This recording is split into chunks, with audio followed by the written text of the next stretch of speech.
Good afternoon, Willimantic, USA. Chris Beaudry here with State of the Art with Chris Beaudry on 95.3 FM WILI, Good Company, and 1400 AM. And we're back for yet another week of densely packed programming. We have so many things going on this fall. The students are back, the electricity's in the air, there's a lot of activity. And I want to tell you all about it. We got another special guest in the studio. I want to say hi to J. Matt Rupar. Hi, J. Matt Rupar. How are you? I'm doing good, Chris. How are you? I'm very good. I need that T-shirt. That's fantastic. I needed it too. That's why I got it. So I'm going to describe for our non-prude audience out there, because we have a comedian guest today, but also Matt's shirt is a little cutting edge and a little edgy as well. It says Chronic on it, and it's got sort of the Chronicle logo, and he's smoking a doobie. To be smoking a doobie. Okay, well, fantastic. So it's all legal too. So I mean, there's nothing wrong with that shirt anymore, right? But that's a Vulturetown Press shirt. Yes, am I correct? Yes, it is. So Vulturetown Press is great, and we're going to be talking about them because they're planning a very fun activity in cooperation with Bliss Marketplace and Willimantic Records. We're going to talk all about Chaos and Joy later in the program, but we're going to start with the thing that's happening tonight. It happens once a month at least at the River Room. It is another installment of our ever-popular open mic. And when we started this, I had the idea with Daniela DeSouza, my co-founder, to rotate different artistic mediums to be the opening act for our open mics. And we actually pay these artists to do a 20-minute set up front. And we rotate between musicians, and then the following week we did a comedian. We led out with Nick Kochis as our first inaugural comedian hosting the open mic, and he brought a whole troupe with him, one of whom is actually in the studio with us currently. I'll introduce him shortly. Our third open mic, we had a poet. We had the fabulous D. Maldonado open up our third open mic, and then we just started a rotation, musician, comedian, writer, or poet, and we're back to comedian, and we are joined with one of those fine fellows that came with our buddy Nick Kochis, and he really killed, man. I thought you were absolutely hilarious at the first one, but I want to welcome Luciano Rodriguez Jr. to the show. How are you, sir? I'm good, bro. Thanks for having me. It's my pleasure, and it's going to be the pleasure of everybody who witnesses your craft tonight, because you are a talented dude.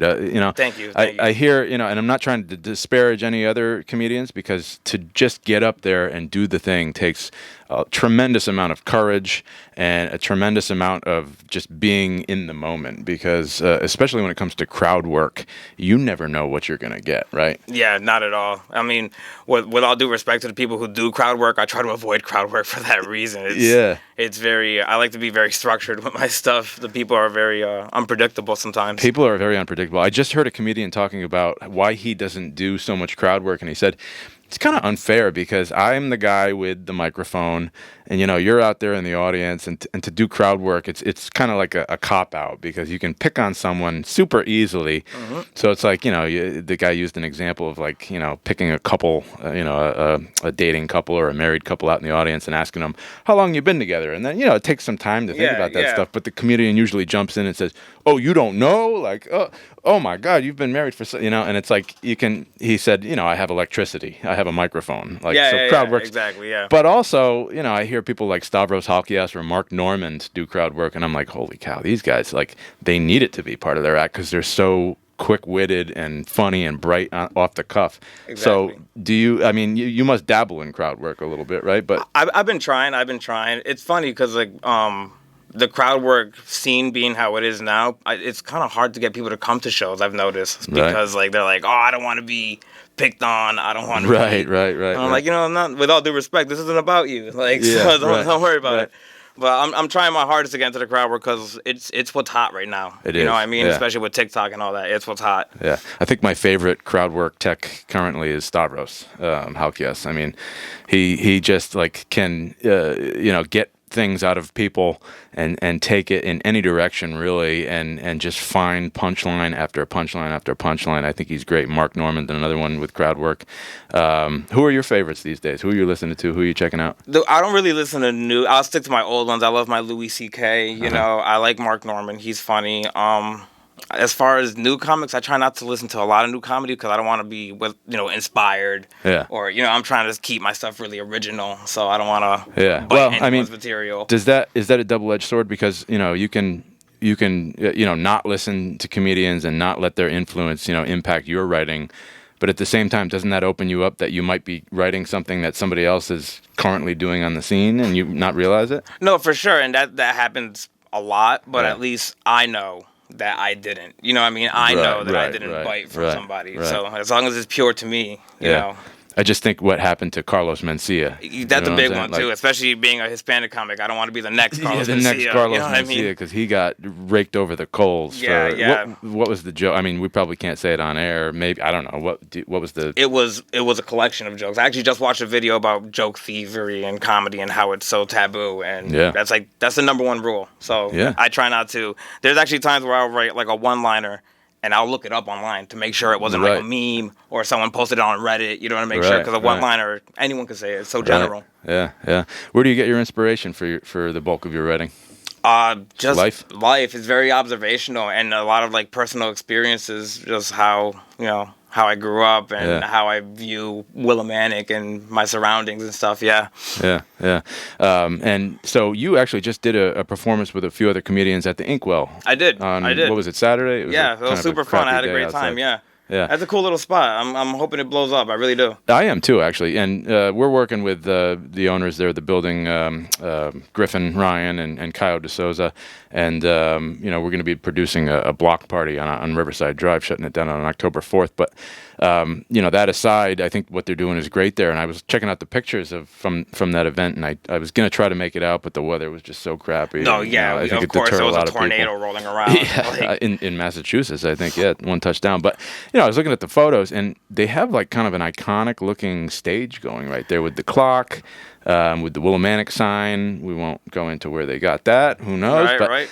With the old law books from the law office that used to occupy that building, and I think it's they got a look to the stage. No, it's definitely niche. It's a good profile picture. I'll say that. Right, I definitely look like I'm at a good niche club, which is I'm hoping that thing blows up. I really do. Yeah, with the River Room, we did a little bit different of a backdrop, because a lot of the jazz and music and blues clubs in New York City or around the country, or around the world, have like a red backdrop, and we wanted to do something a little bit different to stand out.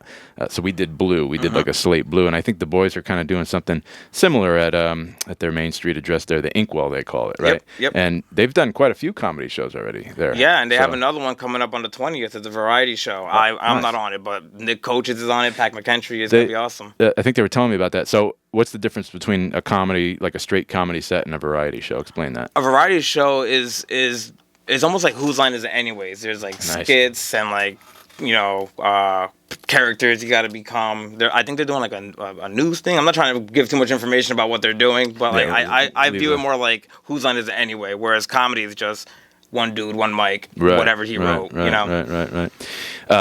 So kind of like a Saturday Night Live kind of sketch comedy. Yeah, kind of like that. Yeah. Writing, props, characters. Yep. Yeah, I like that. I follow Adam Ray comedy a lot. He's hysterical. His man. character acting with Dr. Phil especially. Hilarious. Right? Yeah, he's good, man. He's one of those guys that's really, really, spur of the moment and can just go in any direction. I mean, it's brilliant would be the word. Their IQs have to be real high. Yeah, to be able you have to to do be that. some sort of genius to do that. Yeah, he's so good at it that when he's not in character, I almost don't recognize him. Yeah, you know what I mean? No kidding. Yeah.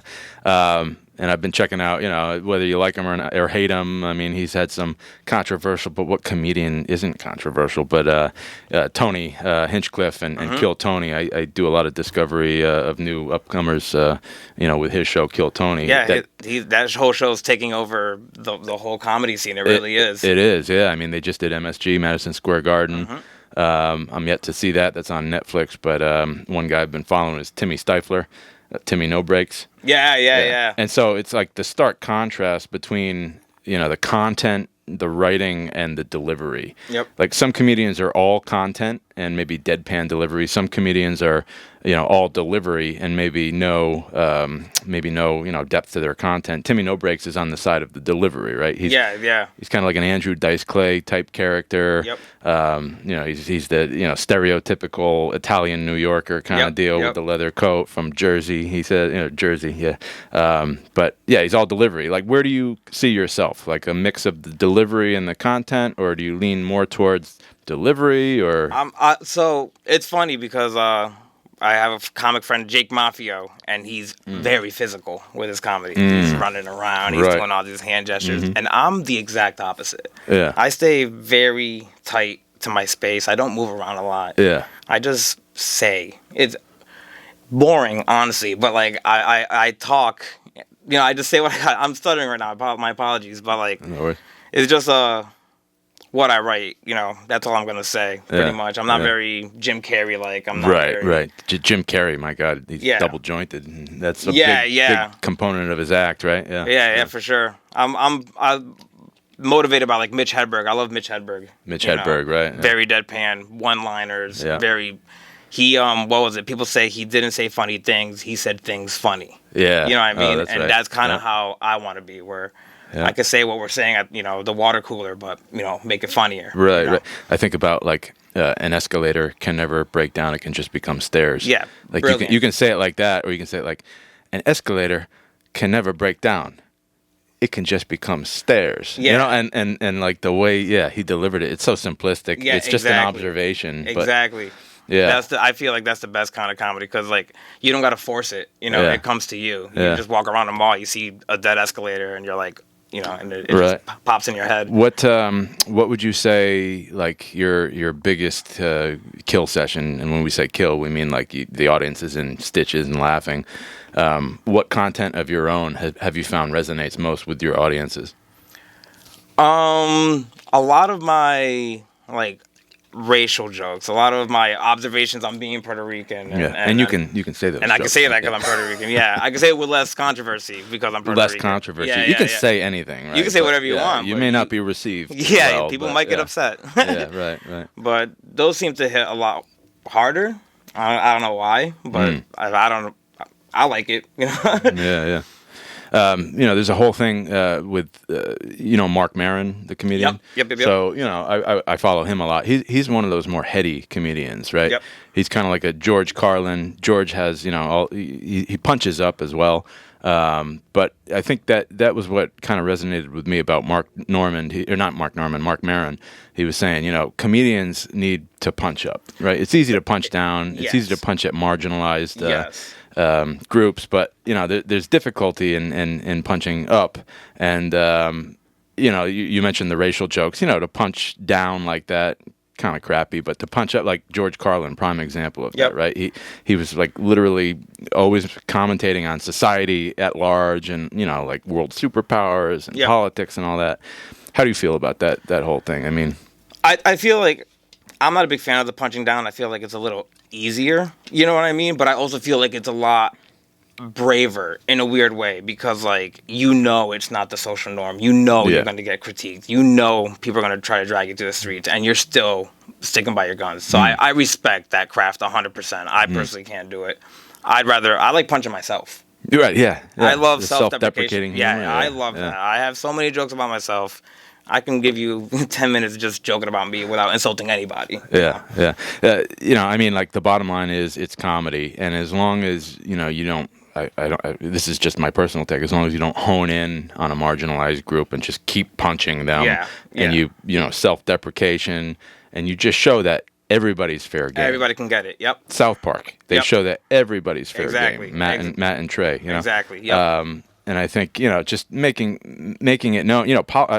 Comedy. It's an interesting thing, especially in today's world. I think it holds a certain power in speaking truth to power. And I mentioned George Carlin, but I also like who's the Egyptian comedian that is I think he's banned from Egypt now, but it'll come to me. But also look at the president of Vladimir Zelensky. He started as a comedic personality, and now he's the president of the Ukraine.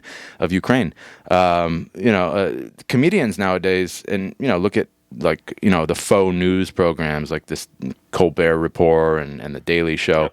They're marketed and they're sold as comedians, and yet they're still in their own way, speaking truth, they're using art, just like music in a more abstract way, or painting or sculpture or anything. Art, is basically about, calling attention to situations, politics, and all that. Do you feel like you have a role in that? Do you feel a responsibility to that? I think comedians, I think the bigger your platform is, I think that becomes your opportunity. You should. The more your responsibility. Yes, the more your responsibility to call out the nonsense that's happening in the world. You know what I mean? I feel it's a dangerous game when you're a smaller comedian, because there's no security, there's no stage. Right. You might really upset people if you start talking about religion, government. That's that's that huge leap that takes that that extra bit of courage to actually go from worrying about your image and your reputation.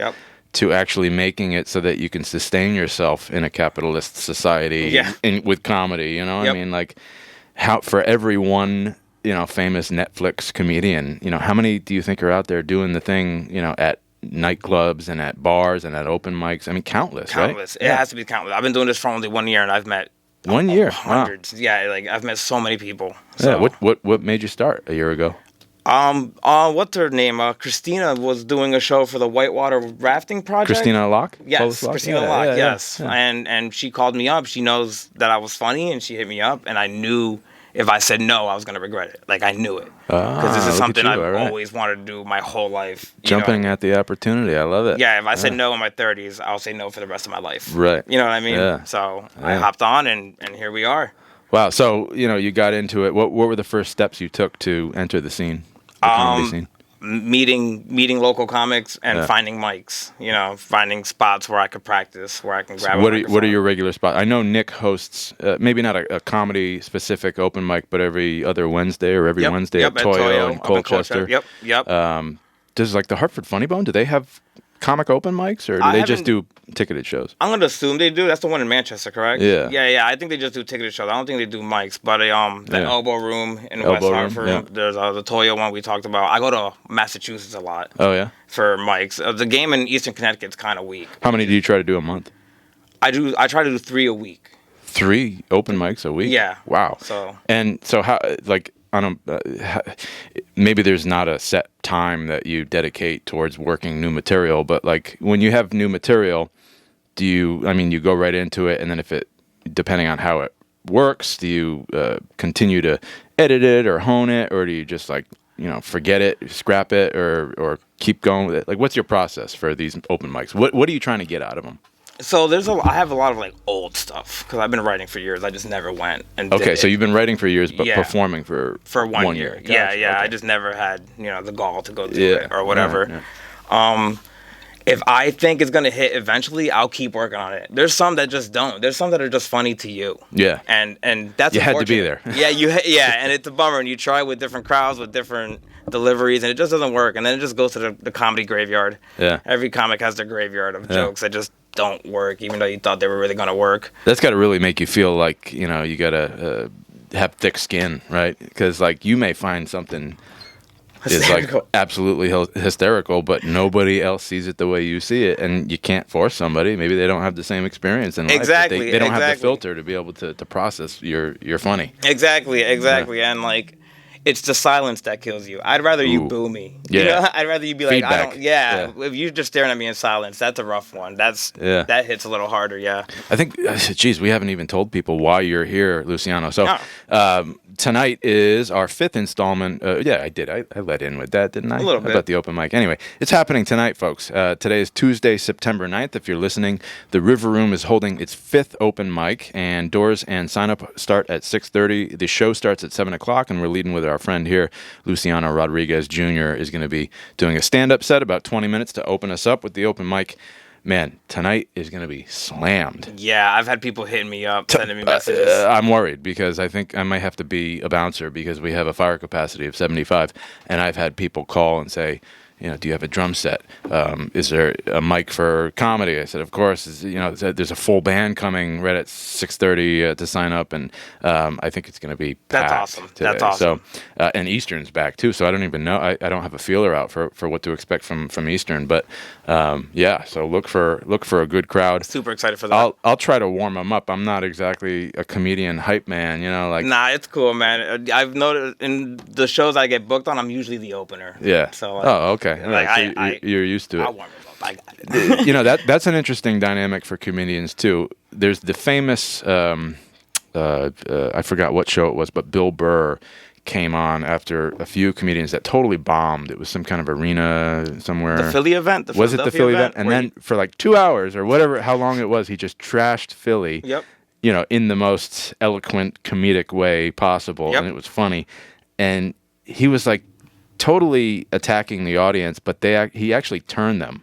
So they booed the act before Bill Burr off, and this is just my anecdotal recreation of events, but he went on and it was able to flip it. Do you find that following, so you're usually an opener, but you must have done shows where you follow. Yep. And do you find that it's harder, like do you adjust your set based on how that previous comedian either bombs or kills? Because obviously if the audience is in a certain state of mind, you're going to have to approach them differently, at least with your energy and your delivery, I would assume. Right.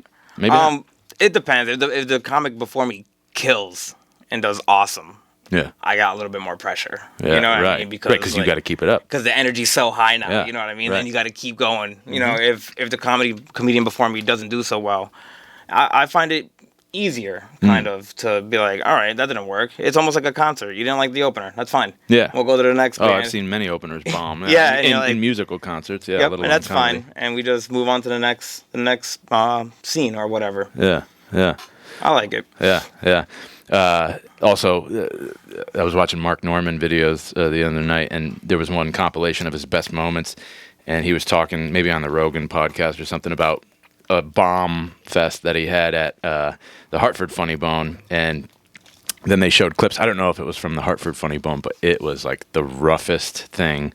For him to be able to handle it with grace and composure, I was like, man, you couldn't pay me any money in the world to get up there and just like he was attacked and like they were physically removing people from the room, and yet he was still going with funny things, but maybe if you were in the tension of the moment. So I don't know, comedians, they blow my mind what they have to consider with preparing for a show, writing for a show, executing the show, feeling it out the day of, not expecting what to come in. So, man, kudos to you for Much appreciated. doing what you do. Can you tell the folks, are there any, are you online? Can people find you on Instagram? You have a website? I'm on Facebook. I'm on Instagram.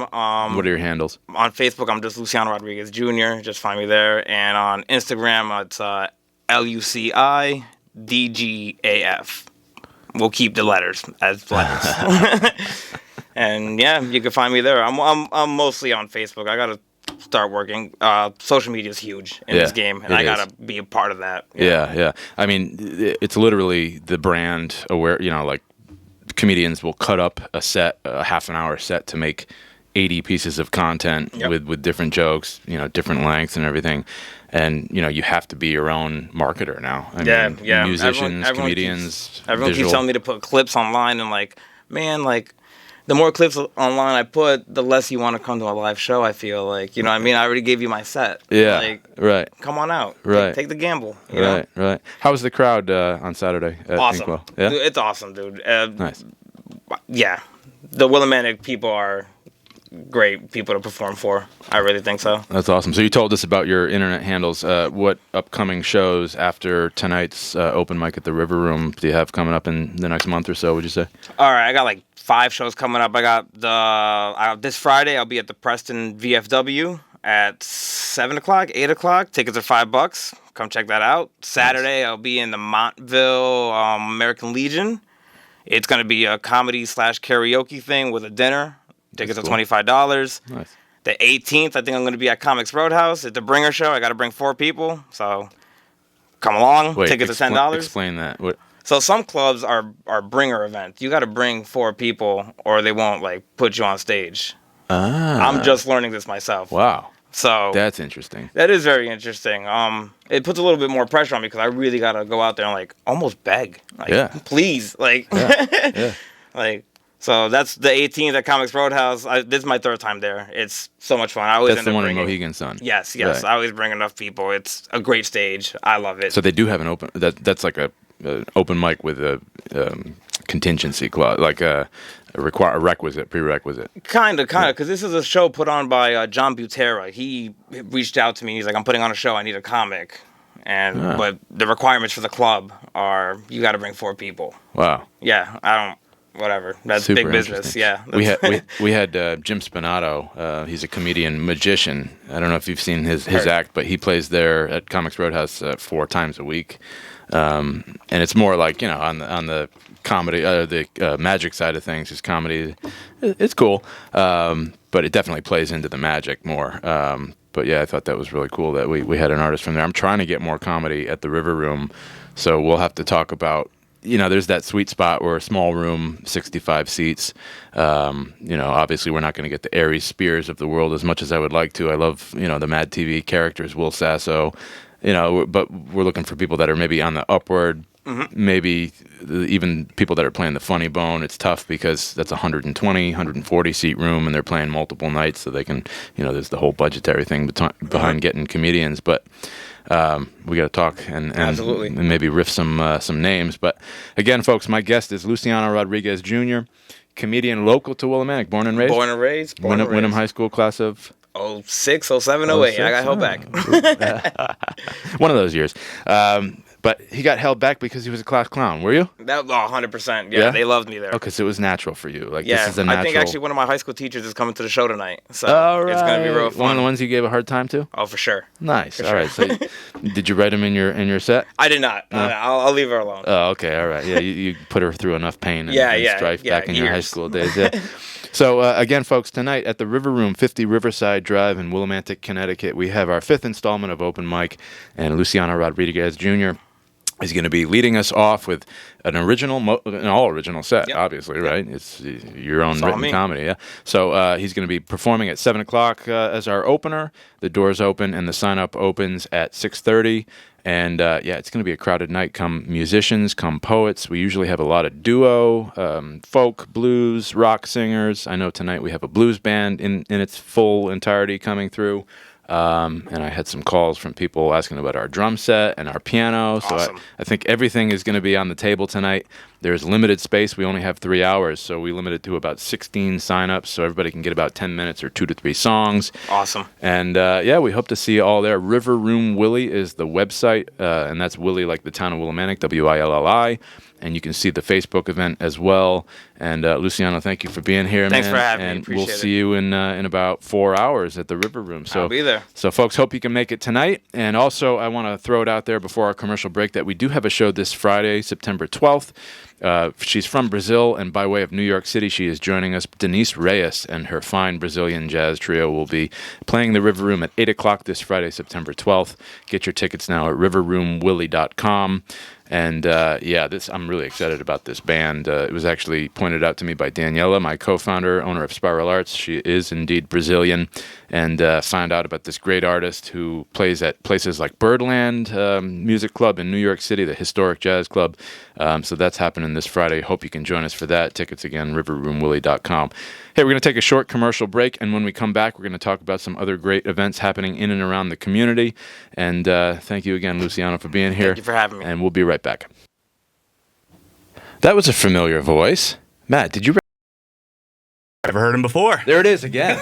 My God, that was you. That was your show. How's your show going, man? It's doing real good. I'm actually going to start doing interviews soon. So get people down here and talk about their music. Let's collab on that, man. Yeah. So for those listening, obviously you just heard the commercial, but J. Matt Rupar here has his own show, and it's a much necessary show because again, you can never shine too much of a light on local art and the local scene, and what you're doing for the local Connecticut scene is really great, and I applaud you for what you're doing, and thanks to Joe Malinowski for supporting the show. He's one of the best guys I've ever met. So yeah, he's so nice. Well, that's why he's the Connecticut arts hero. That's man. right. That's right. So shout out to you and all you do, and if anybody's listening now and they would like to get music on Homegrown, how do they reach out to you, Matt? You can email me at matt.rupar@gmail.com. So it's matt.rupar@gmail.com. And to this date, I mean, maybe you're not tracking exact numbers of everything, but if you had to hazard a guess, how many artists have you or bands have you shown on your... To be honest, I am not sure. So I've been doing it for over a year now, so... I try to play new artists all rotation. The time. Yeah. I mix it up. I want to play everybody's genre, everything, I don't want to leave anybody out. Hundreds, would you say? Yeah. Over 100. I would just say probably right around there, Yeah, so that's fantastic. And I mean, your show is how long, an hour? Yeah, about 50 minutes, 45, 50. So, you can get in if they're like 5-minute songs, and then you have talking breaks. Yeah. So, yeah, that's great. And then it's syndicated, folks, so it's here on WILI on Fridays at 4:05. Yes, sir. And then Saturday... or technically Sunday early morning, midnight on I-98.3. So make sure you tune into Homegrown with J. Matt Rupar and support local arts and local artists. And if you know anybody that you think would be a good feature for the show, reach out to Matt to his email there. So I want to talk about things going on in and around Willimantic, Wyndham, Stores area. And I want to start with, we'll try to do it chronologically here. Obviously, tonight we have our fifth open mic at the River Room, 7 to 10 p.m., 50 Riverside Drive, come one, come all abilities, all acts, music, poetry, comedy. If you want to do a tap dance number, maybe we could fit you on stage to do that too. But that's tonight. Let's see what else is going on this week. Saturday, there's a lot going on here in town, quite a few things, actually. So, Artists for Asheville, I talked about it on the show, and it's getting ever so close. It's happening this Saturday, September 13th, from 11 a.m. to 4 p.m. As many of you know, the community of Asheville, North Carolina, was absolutely devastated by flooding last year, and the artist community was particularly impacted. A lot of folks' entire life's work, their whole studios were just completely demolished in the flooding. And so we're trying to do something here in the town of Wyndham, led by the great Bruce John and also the Wyndham Regional Arts Council and a few other members. But we're looking to raise money for these fine folks to get them back on their feet and to get them back in the saddle creating their art. I'll give a brief description. Artists for Asheville is a free outdoor music concert and art festival dedicated to raising funds for the creative community of Asheville, North Carolina, devastated by Hurricane Helene in 2024. Over 300 artists lost studios, supplies, and livelihoods. This event is our community's way to rebuild their creative future. So the River Room will be there, and we will be showcasing the lovely Isis Christina's new gallery that will be set up for an official gallery event on October 2nd at the River Room. But we're going to give you a sneak peek also. I know my good friend at Spiral Art Studio, Daniela De Souza, will be bringing her artists and her wonderful ceramic pottery and sculptures to Artists for Asheville. I'm not sure if they're full or not, but you could certainly inquire. You can do that by going to Wyndham Rack. That's wyndhamrac.org. And they have a drop-down menu where you can find out more about Artists for Asheville. You can donate. You can also register your studio or your individual brand of art. It's $55. It's rain or shine. Unfortunately, if it's rain, it just doesn't happen, but the money will still go to benefit the Asheville, North Carolina community. So if you aren't participating as an artist, please come. There's going to be 3 musical acts, including Bruce John and his Genre Jam band, and who else is going to be performing? Let's see. Do they have it in the event? I know, what's his name? Hugh Blumenfeld is going to be there. Yes. And I'm not sure the third act, but I'm sure it's a great musical act. But there will be music for the entire duration of this event. Again, it's this Saturday on the Gilson Park lawn and Shabu Stage, Artists for Asheville. So make sure you come through. Saturday night, there is another concert at the Garden on the Bridge at 6 p.m. So you could come to Willimantic and spend the whole day checking out some great music. The Garden on the Bridge is run by the Garden Club of Wyndham, and they present free concerts throughout the summer, and I guess into a little bit of the cooler weather. Is that on the amp over there, like behind the... Yeah, so if you go to, what is it, Art Space there, it used to be the old bridge that I used to drive all the time as a kid before the Frog Bridge. It would dip under the train track, but they set up, the wonderful gardens there, brought to you by the Garden Club of Wyndham, and they do, so they call it Garden on the Bridge at the Amp. Yep, okay. I wasn't sure if that's where it was. Known by a few different names. I think this Saturday, September 13th at 6 p.m. is Rusty Matcha is going to be doing a solo performance. So you can check that out as well. So Saturday is a full day. Next week, I want to again plug the wonderful event happening at the Betsy Patterson Square in downtown Stores. We had our guest on last week's show, actually multiple guests, but one of our guests, Sterling Bobbitt, is a member of Third Act, which is a volunteer organization that you can also meet at next week's Third Thursday Street Fest. But they're a fantastic organization of retired or older folks that want to make the greatest possible impact in the third act of their lives. And they're focusing on renewable energy, sustainability, and the greatest renewable resource that we have, which is our great star, the sun. And they're calling it Sunday on a Saturday. So Sun-Day on a Saturday, September 20th. It's free from 10 a.m. to 2 p.m. at Betsy Patterson Square, Two Dog Lane in Stores, Connecticut. They're going to have musicians, artists, solar vendors, craft vendors, puppeteers, a children's sun zone with free activities, kid-friendly activities, solar exhibits, discussions on going green. Bev York is going to be there doing a historical reenactment, which she does in all different characters and capacities and points in history. She's actually going to be reading the Constitution in period dress at the next Third Thursday Street Festival. Very cool. I mean, Bev, she's a Renaissance woman. She was at I saw her at the Jazz in the Garden fundraiser for the Wyndham Free Library. She's always turning out, always there for these events. So looking forward to that. Jarmany is there. Maria Sangiolo, one of the founders of the Vanilla Bean Cafe in Pomfret, will be there. Singer-songwriter Kayla Farnham will be there. Connecticut State Troubadour Kayla Farnham, super popular. She plays at all the Connecticut Folk Festival, all over the place. Patty Tewitt, Bruce John, and Jason Altieri are bringing their super fun, super entertaining trio PB&J, Patty, Bruce, and John. Bev York, we already talked about. Sun Folk Tales with Aya and Jarmany are going to be there. So Sunday on a Saturday, September 20th at the Betsy Patterson Square downtown Stores. Free, open to the public, 10 a.m. to 2 p.m., kid-friendly. Everything you want to experience on a Saturday. Hopefully it's going to be a sunny Saturday for Sunday. Say that 10 times fast. Sunny Saturday for Sunday. What else is going on, Matt? Let's see. I think it's Chaos and Joy. Chaos and Joy. I was just going to talk about Chaos and Joy. So, a collaborative effort of Vulturetown Arts, Willimantic Records, and the Bliss Marketplace presents Chaos and Joy, September 28th, 2025, from noon to 5. It is, again, a free event, free to the community, free to the public. There's going to be local artists, vendors, live music, food trucks, activities. It takes place at the Bliss Marketplace. If you haven't been in Bliss Marketplace, folks, you got to check this out. You man. do. It it's is so great something there. special. It is like a bazaar, and not bizarre weird, but bazaar, like BAZAAR, marketplace style thing.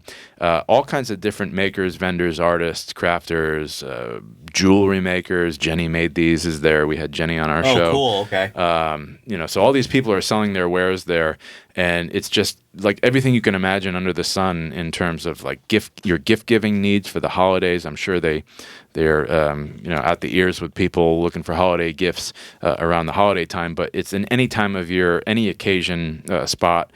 Just go there and browse. I guarantee you'll find something interesting. But the Bliss Marketplace is where it's at, and Chaos, Joy, and Joy has happened in town. In fact, on YouTube, there's, I believe, Chad Dunnick or Chad Duran. I'm not sure. He's got the two names going, sure. But anyway, Chad is one of the creative minds behind Vulturetown Arts, and also they make some great merch. Vulturetown Press as well. Vulturetown Press. So I spoke with Chad actually yesterday. He came by the River Room to talk a little bit about the whole mission behind and the difference between the arts and the press. So the arts is the nonprofit wing, right, and the press is like the merchandise and the stuff that they sell. Yep. Stickers, great buttons, great T-shirts, like the one you were wearing there, Matt Rupar. And so I implore all of you to check out Chaos and Joy. And I think they're still looking for vendors to fill out the spaces. So Willie Brew beer as well. Oh, Willie Brew Beer will be there. Nice. So. All right. If you go to the Bliss Marketplace Instagram or Willimantic Records Instagram, it's just Willimantic Records, you can find a post from yesterday, actually, that says vending spaces for artists and craftspeople and other creative folks are free. If you just DM at Bliss_Marketplace to reserve your spot, there's just a $25 fee to hold your spot, but they return it when you're there for the event, which is fantastic. So thank you so much to the folks involved in making that happen. I will be there. I'll be there, too. Hey, maybe we could do. I could bring a little podcast set up and record a little bit. And get some I like interviews. that idea. I think I'm going to do that, Matt. And we'll just interview some of the artists taking part in Chaos and Joy on again September 28th from noon to 5 p.m. I want to backtrack by a day because September 27th, we're going to have a guest in the coming weeks to talk about the Celebrate Mansfield Festival. Another exciting year of Celebrate Mansfield is taking place on Saturday, September 27th from 2 to 8 p.m. in downtown stores. Matt, you and I just recorded the radio spots for that. Yep. I'm going to be the MC on the main stage for my second year running. I'm super excited. I'm born and raised in Mansfield, so it's great to be representing my hometown and all of the fantastic, wonderful artistic community there as well. I encourage everybody from Wyndham and Willimantic to check out our neighbors in Mansfield. But there's going to be, again, entertainment. In fact, we just announced recently the all-night boogie band will be headlining the Celebrate Mansfield Festival, and they are exactly what is in the name. They will get you boogieing. They're a really talented band, the award-winning blues, rock and roll, and soul-inspired band. They're heading from Burlington, Vermont. They're joining us in Mansfield, and they're guaranteed to have you dancing the night away. There'll be the closing performance at 6:30, but there's all kinds of stuff going on during the day, including activity booths, food booths, craft booths. The sponsors are fantastic. The town of Mansfield shows up in droves with all the municipal, like fire, emergency responders, sustainability committee. I'm sure the Democratic and Republican teams will be there to talk to constituents. So, make yourself, come on down, join the fun. Big shout out to Guillermo Printers as one of the supporting sponsors of the event, Guillermo from town here. But again, that is on Saturday, September 27th, Celebrate Mansfield, 2 to 8 p.m. in downtown stores. It's free to attend. And this year they're doing something a little bit different. They're having a beer garden. So cool. They're getting with it. And so it's going to be a lot of fun at Betsy Patterson Square, a lot of entertainment, a lot of activities. Bring your kids, bring the family, and come and celebrate Mansfield with us. All right, so I think we talked about all the events I wanted to talk about. However, if I missed something, which I inevitably did, don't take offense, but reach out to me and let me know. You can reach me at my email, which is info@riverroomwillie.com, or you could message me right through the website, and I will take note, riverroomwillie.com. There's a chat bubble in the lower right-hand side of the website. So, Denise Reyes, I want to talk a little bit more about her and play a song by her because she is world-class. I mean, all of the acts, local, regional, and national, that are coming through the River Room are really world-class. And we're just Danny and I, co-founder Daniela De Souza, are so grateful for the community for receiving us so well. We've done, I think to date, we've done 26 events, 26 shows in our few short months. And that's not including rentals. That's not including dance classes. That's just between open mics, actual shows, and off events like the Wally Lamb during the week. But we've sold out 90% of all the shows amazing. so far. So that's so cool. The need, I guess, was there. We thought it was there, and we've just been validated. So thank you to the community.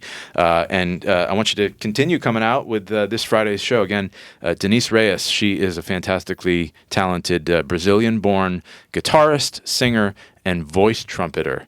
Her voice, she can make sound like a trumpet.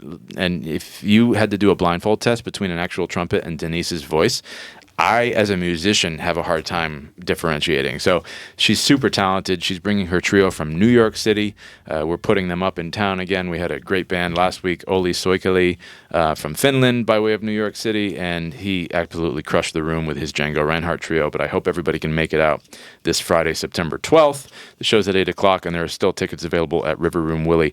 And I want to leave you with a song by Denise, and this song is called Luciana, and she sings it in Portuguese, obviously being Brazilian-born and playing Brazilian jazz. She sings a lot in Portuguese, but she does a lot in English as well, so there will be a mix there. It won't be entirely in Portuguese, but this is a song by Denise Reyes Trio called Luciana. I hope you enjoy.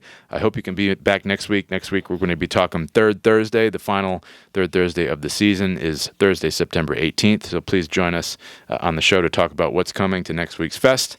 And until then, this is Chris Beaudry signing off. Enjoy the song by Denise Reyes, and we'll see you next week.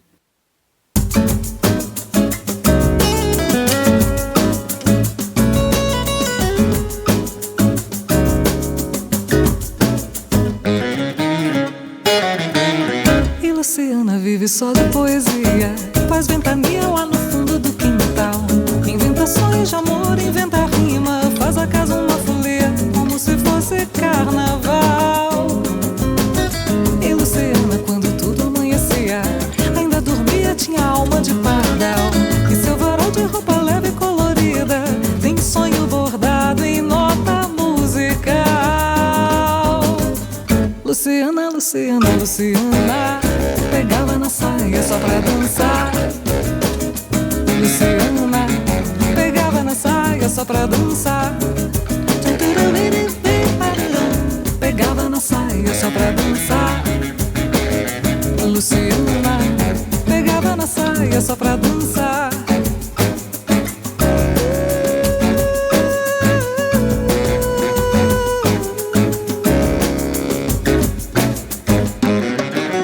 E Luciana, nos meus sonhos, quem diria, adormecia entre as flores do jardim. Seu beijo doce, flor da idade, quando vai deixar saudade do seu cheiro de jasmim. E Luciana, eu que nunca te esquecia, duvidaria que este amor tivesse fim. Seu bangalô de bossa e viagem, lua é luz dessa cidade, alumia lá pra mim. Luciana, Luciana, Luciana, pegava na saia só pra dançar. Luciana, pegava na saia só pra dançar. Pegava na saia só pra dançar. Luciana, pegava na saia só pra dançar.